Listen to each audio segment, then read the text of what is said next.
Peak frustration, concern, and ultimately capitulation is what I'm seeing in both the hope department, but also seeing people selling into giving up on this market because it just never really happened. Like all of us crypto YouTubers and crypto Twitter and all these analysts have been saying, what has happened to the bull market? I think I've got it figured out, and I'm going to break it down for you right here in a couple key charts and something that I think is going to be the absolute number one tool, not only for this cycle, but for the rest of your time investing and trading in not only crypto markets, Bitcoin, but also stock markets, because what we're seeing right now is ultimately the biggest setup of our lifetime for the most ultimate profits that you could even dream of. But most people don't have this one tool, and I'm going to break it down for you right here. And before we get to that tool, I want to jump right into the Bitcoin chart to give us a little bit of an outline of what we're seeing and what we can expect in the immediate term, but also those super secret sauce charts I'm going to be bringing up here in just a few minutes. So drop your comments down below. Do you still have hope that this bull trend is going to persist in some way in 2026? Or is it all over? Because I really feel like a lot of people are giving up in what is honestly the best setup of our lifetime. So jumping in right here to the Bitcoin chart, I just want to highlight something. We have been consolidating sideways. This is a $100,000 mark. Now notice we butt our head up against the lower bound of this back here in, basically March of 2024, but basically on this entire run up and then this deviation down, deviation up, basically deviation back down. Really, this is just one big ass sideways range. 374 days, in fact, over a year. So not only is it Bitcoin going sideways and frustrating people, people's altcoins haven't moved like they were expecting them to. Well, why would they if we're seeing these huge, long periods of consolidation? In fact, it's not even just this one consolidation we've seen this bull cycle so far. We saw it back here, that 7-month sideways period in 2024. And yet again, we saw it back here in early 2023. And what we saw, basically this range from about 25,000 all the way up to about 32,000 until ultimately we had that blast off move. Now, this was 215 days. This was 243 days. This was 374 days. It looks like these consolidation periods are getting longer. And I'm going to dive into that in just a moment. But I drew this chart, by the way, a few months ago. We talked about this bull gateway or potential rejection zone and this lower deviation target. Well, look at this. The bears took this all the way through that target. Big ass bear trap, came right back up into this descending previous support, now resistance. And we're kind of trapped right here. And everybody's saying, do I get out before lower or is this about to blast off? Well, I think the market is specifically trying to target everybody that's trying to time every move. Yesterday, we saw 119,000 people were liquidated on the chop that we saw. And this is after the October 10th washout where everybody's supposed to be trading smarter. The market's aware of it. Banks are aware of it. And they're on the horizon of deploying en masse into this market. It almost feels like these institutions are causing this frustration, this chop, these washouts, both up and down, so they can get as many people out as possible to give them the best price opportunity. Now, the question is, are you still going to be here if and when it does reverse? Now, when we're diving into these, I just want to highlight a couple things. This is on the daily chart. Let's get down to about the 4-hour and highlight what's going on here. The price has had this large move to the downside, a correction back up, which is not a very bullish posture here. In fact, it kind of looks like a rising wedge or a rising channel that is rounding out into this zone. This looks very much like at least the price, the technical price action here does look like it wants to take a little bit of a swing to the downside. Again, the question is going to be, is this a swing down like this, which would be ultimately be a higher low? Or is it going to be more like a breakdown, rejection, and then a continuation down, ultimately to what I think would be the bottom of this downward price action we're seeing if we do go lower. So I'm going to be having some targets at this level, the $71,000 to $74,000 level if we do lose this. But we can't just look at price by itself. We got to look at the data. So let's go back to the daily. We have the price action pushing up into this known level of resistance. We're, really held hostage at the zone, ultimately by looking at the strength not being there yet. What do I mean? The RSI, the strength, relative strength index has bounced, but yes, it's coming right about that 50 mark. When the RSI on the daily is below 50. This means weakness, aka bears are in control. When the RSI is able to break out of this ultimately and find some support and maintain above this 50 line, then the bulls are in control. So we want this to break out. We want the price to go up, but the RSI, the strength is not even able to break out here. And then in addition to that, we have the money flow looking like it's starting to go back to a bit of a contraction. This can change in a moment's notice, but the point being here, in the near term, there's no clear indication that this wants to make a move up, but there is weakness here, so I am expecting some sort of test to the downside. But what is going on in Bitcoin? Why isn't it moving? Guys, girls, friends, countrymen, it's not just Bitcoin. It's not just crypto. This is the S&P 500. It lost $650 billion in market cap yesterday. All of the Mag 7 are in the red except for Tesla. So remember, when you're wondering why your specific assets aren't performing like you want, the broader market is seeing some stress in the system and some concerns about liquidity and what's going on. Now, what is really going on with Bitcoin though? Because what we want to understand is, okay, yes, here's the daily chart, here's a 4-hour chart, but we need to zoom out. Because everybody's debating right now whether or not we're in the 4-year cycle or not, or this or that. Everything has changed. The context, the universe surrounding Bitcoin has changed entirely compared to previous cycles. But what we are seeing here, let's actually make this a clean chart. What we're seeing here is just higher highs, higher low, higher high, higher low, higher high, higher low, still all the way through. Higher high, higher low, higher high. We still have a higher low. If we do lose this, this is when it really starts to get a little bit more contentious. But it's starting to feel to me like there's a strong possibility we see some sort of continuation of this shape as these multi-decatrillion dollar liquidity pool access to the biggest financial giants on planet Earth really get involved with Bitcoin and Bitcoin integration and the financialization of Bitcoin products and ETFs. It feels to me like even if we got to swing low, there's a strong likelihood we're going to continue to persist to the upside. Now, if we do break down and we have a lower low here followed by a lower high, I think also the duration of the bear market won't be as endeavored. And in fact, Plan C, friend of the channel, had him on the Discover Crypto Spaces this last week. He posted this, not only, what date was this? This was July. He also posted this earlier this year, but this is the biggest pain in the cycle right now. And this is going to serve you in everything you do in life, especially and ultimately when you're looking at investments and trading and expectations in market. The pain this cycle would be more related to correcting in time. Everybody thinks a correction in a market is up or down. Corrections can also be ultimately, like we see right here, 243 days sideways. This was corrections both consisting of upward movements, downward washouts, upward movement, downward washout, this chop, this range, but also the time of it not having the blast off. Ultimately, everybody always wants. And this is why they buy the bottom on a huge amount of leverage.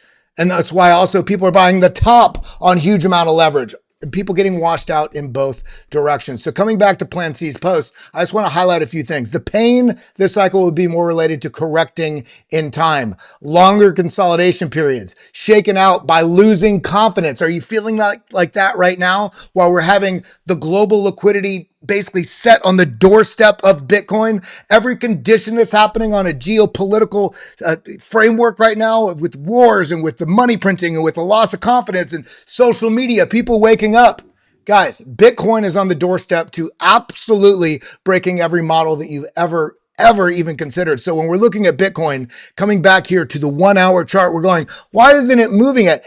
It is setting up for the biggest move of our lives. It might take a little bit more time. And that's okay because we see there's stronger support also being built. So this goes back to if we do, go to a little bit deeper of a downtrend in this market, ultimately it's only a setup for a stronger bull market because now you notice coming back out to the 3-day or the daily chart, we can see there's all of this price activity, which is a buffer between 25 and 32. There's all of this price activity. I mean, there's a lot of volume that has traded between these zones, basically 58. I mean, you can go all the way down here, but roughly here about 58 all the way up to 74. So you have these giant shelves of basically support. That's what support and resistance are, right? So all this liquidity that when price does come back down, higher possibility of very substantial support here because there's been so much price activity at these levels. So this is a downtrend. When people say it's not, they are lying to you. This is a downtrend, but we also had a downtrend back here, January 20th,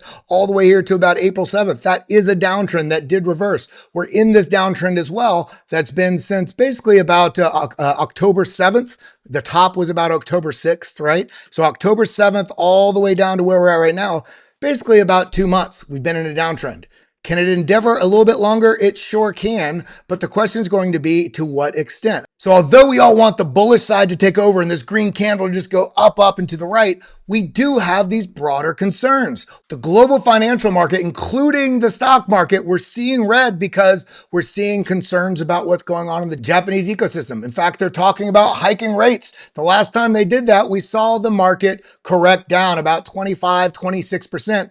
August of last year, that Japanese yen carry trade situation. But remember, right before that, we had Germany dumping Bitcoin right before this Japanese yen carry trade fiasco that really brought down the market together. So the question is, how much of this is priced in? It is a concern that we need to have, but how much of it is already affected in the market and some of those trades being unwound? But then we also look at things like Nvidia with this massive head and shoulders on the 4 hour. If this were to drop to this target, and basically this would be a measurement from this neckline all the way up to the top of the head, that would be a pretty substantial, about a 20-ish% drop, which would be about a $980 almost trillion loss on market cap on Nvidia if that were to happen. That would probably unwind a lot of bullishness across the broader stock market ecosystem. So we do need to keep our eyes on this. And just remember, it's not just Bitcoin in the downtrend. And remember, we are getting stronger liquidity situations setting up for 2026.